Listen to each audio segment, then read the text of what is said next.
본 광고는 심의 기준을 준수하였으며 유효기간은 심의일로부터 1년입니다. 안녕하세요. 간호사 설계사의 보험솔루션 메디컬 보험에 오신 걸 환영합니다. 저는 메디컬 보험의 제이쌤입니다. 오늘 영상은 실손보험의 숨겨진 혜택입니다. 이런 영상 굉장히 많이 보셨을 거예요. 하지만 오늘 영상은 다릅니다. 이 영상에서는 그동안 많이 다루지 않았던 실손보험에 숨겨진 유용한 찐혜택 7가지를 알려드리겠습니다. 오늘 영상이 특별한 이유는요, 고객분들 실손보험 청구를 도와드리면서 겪었던 내용을 말씀드리려 하기 때문입니다. 오늘 영상 끝까지 보시면 실손보험 숨은 혜택 7가지를 정확히 아시게 되고 최소 수십만 원에서 많게는 수천만 원까지 지킬 수 있을 것으로 확신합니다. 지금부터 우리가 몰랐던 실손보험의 진짜 혜택 7가지를 시작합니다. 치료비가 기하급수 쪽으로 늘 수도 있다. 문병동에서 7년을 근무를 했어요. 보험심사과에서 암 환자 심사 내역을 심사를 했었거든요. 불필요한 특약은 빼고 제한적이던 보장을 보완할 수 있다. 건의암은 그룹이 얼마나 세분화되어 있는지가 굉장히 중요합니다. 첫 번째는요, 연간 본인 부담금 200만 원 상한제입니다. 1세대 실손보험을 제외하면 세대별 실손 조건에 따라 10에서 30%의 본인 부담금이 발생하게 됩니다.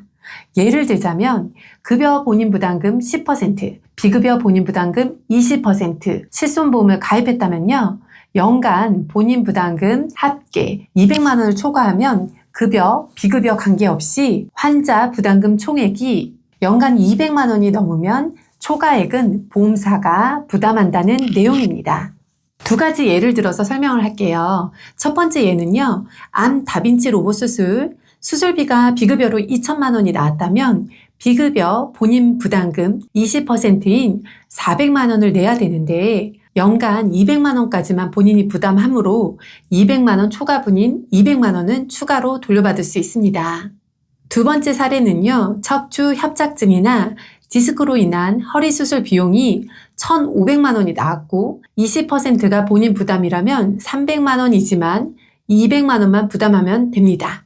문제는요, 이걸 보험사도 담당 설계사도 먼저 챙겨주지 않는 경우가 있다는 것입니다. 고객이 직접 보험사 앱이나 콜센터에 문의해서 제가 올해 본인 부담금 누적이 200만 원을 넘었는지 확인해 주세요 라고 요청해야 합니다. 만약 200만 원을 초과했다면 반드시 추가 청구를 해야 돌려받을 수 있습니다. 즉, 큰 수술이나 고액 치료를 받으셨다면 꼭 연간 본인 부담금 누적액을 확인하세요. 안 그러면 100만 원, 200만 원은 손해볼 수도 있습니다. 실손보험에 숨겨진 유용한 혜택 2번째는요, 건강검진 이상 소견 후 추가검사 실손 보장 관련입니다. 검진 자체 비용은 안 되지만 이상 소견으로 의사가 지시한 추가 검사는 대부분 실손 청구가 됩니다. 핵심은요, 검진이 진료로 전환되었느냐입니다.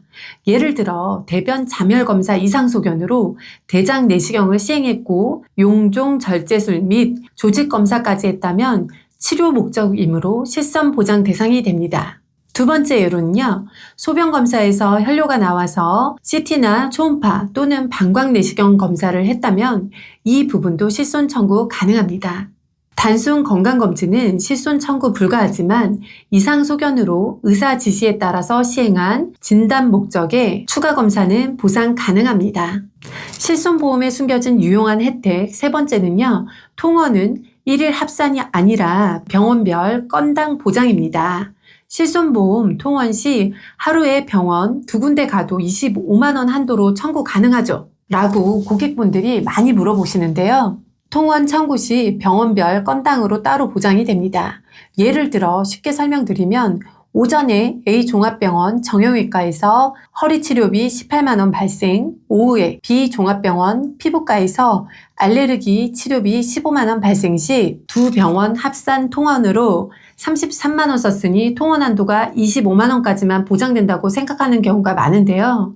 실손보험은 병원별 건당 보장이라서 정형외과 진료 18만 원, 피부과 진료 15만 원 각각 적용이 됩니다. 두 병원 치료비 각각 본인 부담금 2만 원씩 제외하면 총 29만 원을 보장받을 수 있습니다. 만약 같은 종합병원 다른 과 진료를 보는 경우는 보상이 어떻게 될까요? 종합병원에서 오전에 허리 통증으로 정형외과 진료비 12만원, 같은 날 오후에 신경과 두통 검사 진료비 14만원이 나왔다면 같은 병원이라도 다른 과 진료라면 전산상은 각각 다른 건으로 처리됩니다. 즉, 정형외과 12만원, 신경과 14만원 각각 보장받을 수 있습니다. 단 같은 날 같은 병원 동일과에서 2번 진료를 본다면 그건 한 건으로 인정되고 본인 부담금 공제 후 보상됩니다. 실손보험에 숨겨진 유용한 혜택 네 번째는요. 바로 1세대 실손통원 30회 한도 손해 안 보는 청구 꿀팁입니다. 1세대 실손 가입자라면 통원 보장이 연간 30회로 제한되어 있습니다. 문제는 30회를 넘기면 그 이후 진료비는 아예 보장이 안 된다는 겁니다. 여기서 손해를 덜 보는 꿀팁을 알려드리자면요. 예를 들어 허리 디스크로 1년 동안 50번 통원 치료를 받았다고 가정해 보겠습니다. 소액 진료인 물리치료, 약 처방 1, 2만원, 고액 진료인 MRI, 주사 치료로 20에서 30만원의 비용이 들었습니다. 실손보험은 이 중 30회까지만 보장되는데요. 만약 초반에 소액 치료를 많이 했고 병원에 간 날짜대로 청구하면 처음 받은 소액 진료 30번으로 한도가 채워져서 나중에 MRI 또는 주사비 같은 큰 금액 치료비는 보장을 못 받게 될 수도 있습니다. 이럴 땐 모든 통원 영수증을 1년 동안 다 모으세요. 그리고 연말에 또는 치료가 끝난 시점에 금액이 높은 순서대로 30회만 추려서 청구하는 겁니다. 보험사는 통원 횟수만 관리하므로 어떤 날짜부터 30회를 끊느냐는 전적으로 고객의 선택입니다. 이렇게만 해도 같은 치료인데 보장 금액이 몇 배 차이가 날 수 있습니다. 보험료는 똑같이 내는데 혜택을 못 받는 건 너무 억울하지 않을까요? 실손보험에 숨겨진 유용한 혜택 다섯 번째는 퇴원 후 약국 조제비 청구입니다. 많은 분들이 병원에서 퇴원하면 입원은 끝났으니까 약국에서 받은 약은 청구가 안 되겠지 하고 그냥 넘어가시는데요. 사실은 치료와 직접 관련된 약이면 모두 청구 대상입니다. 예를 들어 위암 수술 후 퇴원 시 원내 처방으로 항암제, 진통제, 위장보호제를 약국에서 조제받습니다. 이 약들은 모두 수술 및 치료와 직접 연결되므로 조제비 전액을 실손보험으로 청구할 수 있습니다.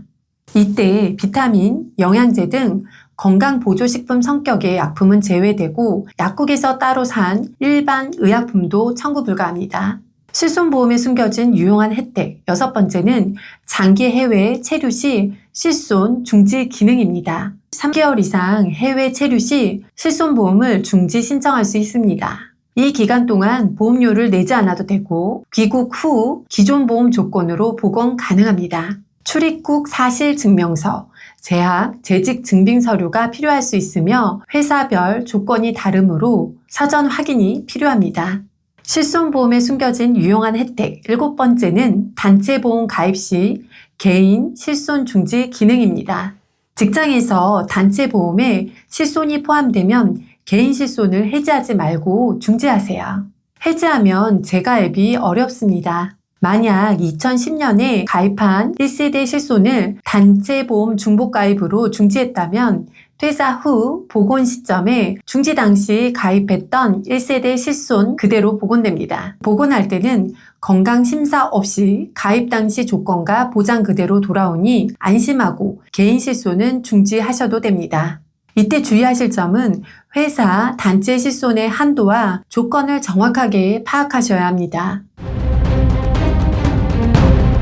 오늘 말씀드린 실손보험 숨은 혜택 7가지 어떠셨나요? 아마 나도 몰라서 손해본 적 있다 하시는 분들 많으실 거예요. 보험은 결국 내가 아는 만큼 지킬 수 있습니다. 저는 병원 현장에서 환자와 가족분들 가까이서 지켜본 경험이 있어 단순히 약관만이 아니라 실제 청구 과정에서 고객들이 놓치지 말아야 할 포인트를 누구보다 확실히 알려드릴 수 있습니다. 혹시 지금 내 실손보험이 어느 세대인지 혜택을 잘 활용하고 있는 건지 궁금하시다면 댓글이나 상담 신청 남겨주세요. 제가 직접 확인해드리고 필요하다면 맞춤형 보완 방법까지 알려드리도록 하겠습니다. 오늘 영상이 도움이 되셨다면 구독과 좋아요, 알림 설정까지 부탁드리고요. 앞으로도 진짜 도움이 되는 보험 꿀팁 전해드리겠습니다. 저는 간호사 출신 보험 전문 설계사 제이쌤이었습니다. 감사합니다. 본 광고는 심의 기준을 준수하였으며 유효기간은 심의일로부터 1년입니다.